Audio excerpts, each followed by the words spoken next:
শুনেছি পুরীতে আসলে নাকি দীঘাকে ভুলে যাব। হ্যাঁ, একদম ঠিক শুনেছো।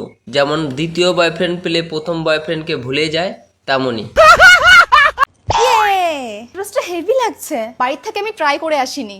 তো কি হয়েছে, এখানে তো ট্রাই করেছো, কম করে হলেও 10 বার।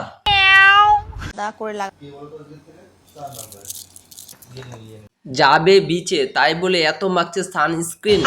বলছি ভুল করে যদি সোশ্যাল মিডিয়া বন্ধ হয়ে যায় তাহলে পরে কি করবে? এত সানস্ক্রিন তো কিনে লাগাতে পারবে না। আমার মনে হয় নিঘাত সারা গায়ে কলগেট মেখে বেড়াবে। আজকে যদি পুরো কালো হয়ে যায় ভাই, এমনি কালো আমি, সানস্ক্রিনে এই রোদ্দুর আটকাতে পারবে না। আমি অনেক কিছু নিয়ে এসেছি বাড়ি থেকে। বিকালবেলা যাচ্ছে বিচে ঘুরতে, তাই লাগাচ্ছে এত সানস্ক্রিন। বলছি আগে যখন কন্টেন্ট ক্রিয়েটার ছিলে না, তখন তো ঠিক দুপুরে গামছা মুড়ি দিয়ে যাচ্ছিলে মাঠে ছাগল বাঁধতে।